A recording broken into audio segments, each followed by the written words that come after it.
Tansi, hello, bonjour, good day, and welcome. Again, my name is Arcand, three-time world champion hoop dancer, and I'm here today to share some hoop dance knowledge with you today on the beautiful unceded territory of the Okanagan Nation, also known as the Syilx Nation in their language, of course. And I acknowledge that I'm broadcasting here in the indigenous territory of the Okanagan Syilx Nation. And as I mentioned in previous videos, this is my daughter's other half. So she's half from here, half from my territory. So we share common ground here. So in a way, this is my extended family. And even though I have ties and connections to this territory, I still acknowledge it as if I'm a guest here as well. And I just wanted to set that example and share that, and that's why I do that. So anyways, I'll be sharing 12 hoops with you today, and this is kind of an extension of my book. My book is called 13 Hoops. So now we're on hoop number 12. So in this chapter, we talk about, in chapter 12, the 12th hoop, the 12th moon, however you want to put it. I talk about the history of the hoop dance. Well, there's the origins of the hoop dance, but then there's also the history of the hoop dance. So the history of the hoop dance, from my recollection, it comes from in my territory. I was introduced by an accidental discovery, and that's when I was going to school in Edmonton, an all-native school called Ben Cathrobe School, and it was all indigenous school. And I had a friend there by the name of Joe Chatsis. Anyways, Joe had a pile of hoops under his bed. I went over to his house one day and I saw this pile of hoops, and the first thing I said to Joe, I was like, what's these for? Is this for hula hooping or something? And then he's like, no, it's not for hula hooping, it's for hoop dancing. He was kind of a little annoyed that I didn't know what it was, but I was just curious as a cat, and I didn't know what the hoops were used for. And so Joe was kind enough to show me, and he showed me this one move with 5 hoops, and that was the first move that I learned with hoop dancing. And I was kind of hooked from there, but I had no real intention of becoming a hoop dancer or going out and performing and doing performances. It all just happened over time with evolution. So that's kind of how I got into hoop dancing. Is it kind of took me out of a rough place in life, because at this point in my life, I was known as a bad kid in school. All my family thought I was a bad kid, but I don't think there's any such thing as bad kids out there. I think there's just bad parenting. Or maybe I shouldn't blame it on the parents, because my parents' generation has been through a lot because of residential schools. And what happened in residential schools caused a lot of havoc in our communities. A lot of our parenting skills were lost, and our people were broken people for a long time. So I think a lot of us didn't understand that, being in the cloud of the chaos. And I still think that a lot of our people still don't understand that to this day, unless we move forward and get an education, unless we get out of the cloud and the chaos of what's going on in our communities. To this very day, there's still a lot of problems in our communities that overshadow our culture and our gifts of who we are.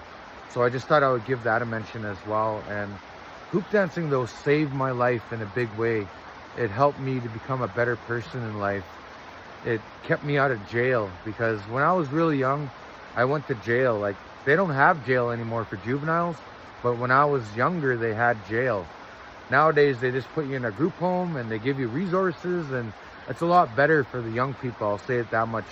But for me, I was treated like an adult pretty much, but in a youth detention center. And in a way, it kind of felt like residential schools, which I didn't really know much of at the time, other than my kokum, my grandmother, threatening to send me to one of those places when I was misbehaved. And she used to get mad at me for a lot of different things, and I remember they'd always threaten to send me to reform school or residential schools or boarding school, whatever they want to call it back then. And I would get threatened to be sent to these places, and I didn't know what they were, and it didn't sound like a good place to me. So it kind of straightened me out. I was like, okay, I'll listen. And so with that, that's kind of part of the history and how that came to be. But thinking back on it now, I could only imagine what our elders went through going to residential schools. So in a way, I kind of felt that looking back on my life, and how when I went to jail at 14 years old, I think I was just turned 14, and I got put in jail. And it was only for 3 weeks, but it felt like a lifetime because I was locked in a cell. Well, this is embarrassing to say, but they strip searched me and made me get totally nude. And I don't know if they did that to residential school students, but I heard some very horrible stories there. Anyways, I don't really want to go too deep into that with all them sharing here today, but I just wanted to discuss the origins of hoop dancing and how it saved my life, because that's the direction I was heading. And if you look at statistics, the statistics for Indigenous people in the prison system is huge. I don't even know what the number is nowadays, but there's a large number of our people that are incarcerated in the jails, in the justice system. And maybe they're starting to improve on that now, I'm not too sure, but there's a lot of problems still in our community, and that's why reconciliation requires reconciliation. And that's what we're doing here today, folks. And that's why I took it upon myself to take it a step further, not only with my hoop dancing, but with my book and a lot of the talks and the things that I say about culture, about my life, and about what it's like for an Indigenous person in 2024. Now, I'm grateful, I'm so grateful that my children have turned out great. They've turned out way better than I had it. My son is doing good, Dallas Arcand Jr. He's the taller, handsomer version of me. He's also a hoop dancer. He also goes around and performs around the country, and he's doing really well. He never experienced those things that I had to experience, like a lot of the abuses and traumas that I went through growing up.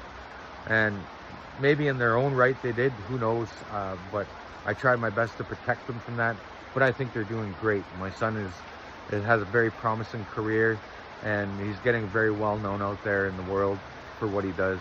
Now for my daughter is doing super amazing.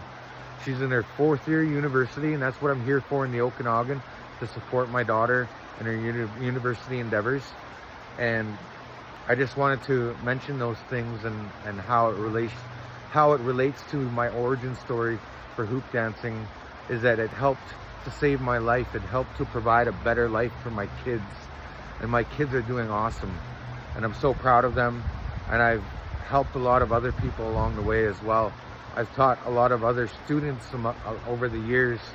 I've taught at the Boys and Girls Club in Calgary, and I taught Jared Janile, the Janile family, and I taught Christian Hazel and the Hazel family. I taught all those kids how to hoop dance, and many more. And I'm gonna still continue to do it for as long as I live, because this is a lifelong endeavor. And I've been doing this for over 30 years now.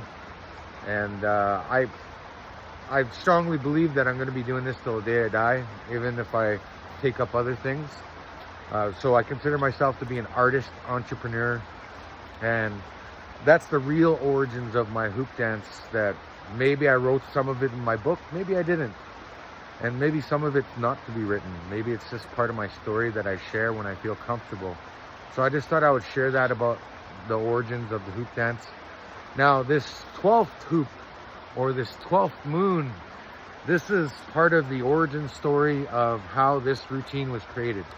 Now when I first made this routine, I was at a cultural camp out in the wilderness with the late great Dr. Dale Auger and his family, and a lot of different cultural experts and elders at the time. Now back when I started hoop dancing, there's no such thing as YouTube or the internet, and there wasn't even any books out on hoop dancing, so I had to get firsthand accounts of what the hoop dancing was, and to get connected with the culture by going out there and spending time on the land with the elders and the cultural leaders, and just getting out there and learning my own way that way. So anyways, how this routine came to be with 13 hoops is it originally started out with 12 hoops to represent for the months of the year. Because I remember in our Cree language class, I remember learning about the basics of Cree and how we would say every different month in Cree. So every different month would mean a different time of the year. Like for example, right now we're in that hunting moon, or that harvest moon, or some would call it the rut moon, where the animals are starting to reproduce and get ready for the winter, and that's where they're changing their habits. And that's what the moons are named after, what's going on in nature. That tells a story in its own right. So what better way to do it? I just thought I would connect hoop dancing, because this is a storytelling dance that we use to tell our story about our interconnectedness to the world around us. Now with 12 hoops, there's a couple of different things I could show you with 12 hoops.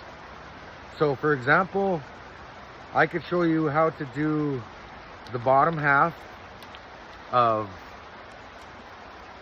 I can show you a couple different varieties now. So there's the bottom half of the routine that I do, where I do the bottom half for the eagle. So I'm going to take 3 hoops on each side. Then I'm going to step into the hoop like this. And notice I drop that, I just have an instinct to drop that really quick. Drop that inside hoop and tuck it in like that. And same thing, drop that, tuck it in. And then now we drop these outer hoops, make a little portal like this. And then that's how I go through this. Now, since I'm in a creative mood, I'm gonna spread these out like this. I'm gonna make a little bear formation for you. This originally, I do this with 19 hoops, but I'm gonna do this with 12 hoops, and I'm gonna make it work. So these hoops, I got another 6 right here. So 6 and 6 is 12, 6 down here and 6 up here, so that balances it out. So what I do here is I'm gonna take these hoops and I'm gonna grab the 2 outer hoops and drop the middle hoop. Oh, that didn't work. Okay, the inner hoop needs to drop. And now I'm holding on to these. And I'm gonna flip up these hoops. And there we go. We got a bear formation like that. There's the bear. Rawr. I'm gonna go get me some salmon in that river. Rawr. I'm gonna scoop up the salmon and eat it. Nom, nom, nom, nom. Or I'm gonna pick some berries. Rawr. Rawr. Rawr.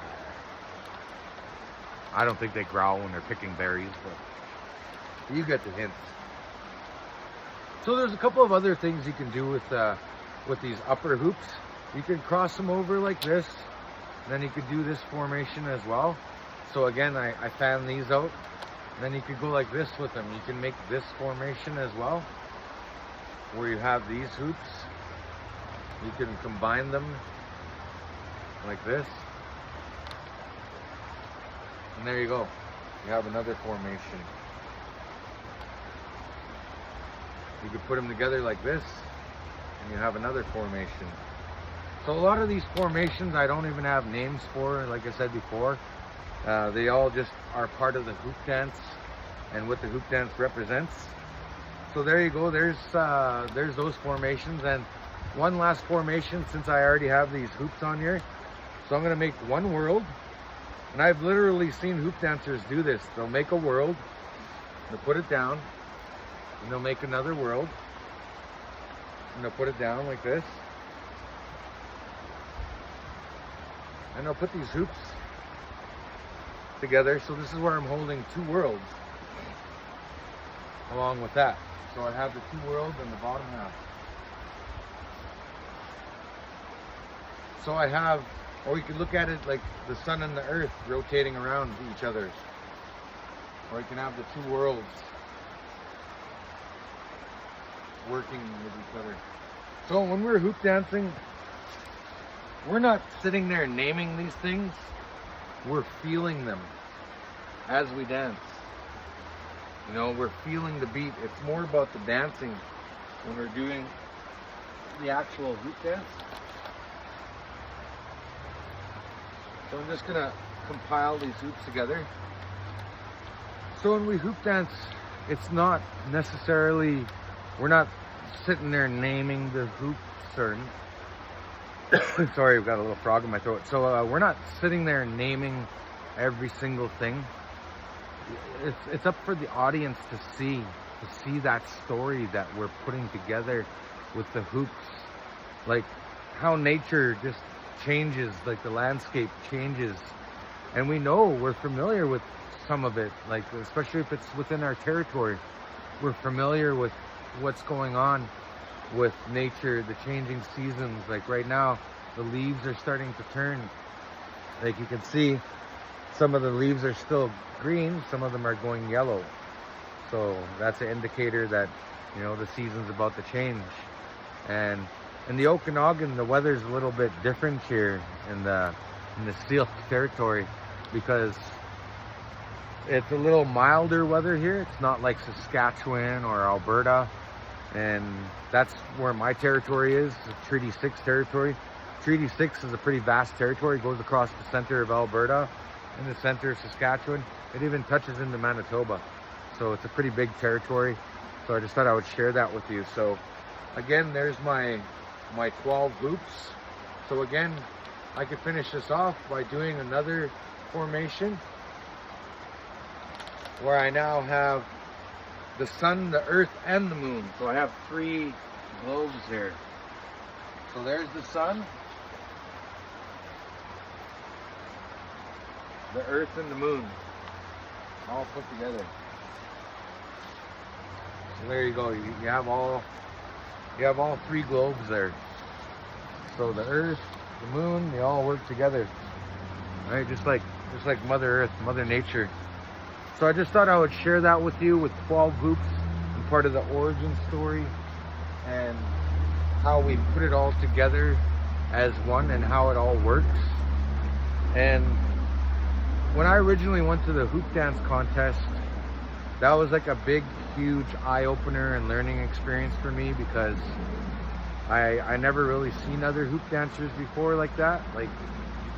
Because when I went there, I met hoop dancers from all over North America, even from Hawaii, which I shared in a previous lesson. And I seen these hoop dancers from Hawaii. They had different kind of hoops, different style of hoop dancing, and hoop dancers from the Pueblo, hoop dancers from Minnesota area, and different parts of Canada, like up northern part of Canada, like Anishinaabe territory. And I know they call it the World Championship, like everybody in the world comes there, but it's not that kind of World Championship. It's just what it's called, right? It's the World Championship in our world, in our indigenous world, and how we share our knowledge and our wisdom and our talents. So I just thought I would share that about the origins of the hoop dance. Now, one of the most decorated world champions of all time is Derek Suwama Davis. I believe he has 8 adult titles, and I believe he has 1 senior adult title. And I remember when I first went to the World Championship Hoop Dance Contest, I was amazed at what this man can do with only 5 hoops. So only a few people can dance with 5 hoops and make it look really good. And Derek's one of them. The late, great Nakota Lawrence was another one. He was like one of the greatest, and too bad we lost him in 2020 during the pandemic, an unfortunate accident. So, you know, he's always in my heart and my mind in a big way. You know, he was like a little brother to me, and I really had a lot of respect for him and his family. So I just thought I would mention that. And all the hoop dancers out there, we're all one big family. We're all connected. You know, whether we know each other or not, we're just connected through the hoops. And that's the one thing I love about hoop dancing and our commonalities, is that the hoop dance family extends far and wide all across North America. So thank you guys for tuning in, and I just thought I would share that lesson about hoop dancing. And again, this is all part of my book, 13 Hoops. So I hope that this material serves you well. And with that, thank you very much. Peace out.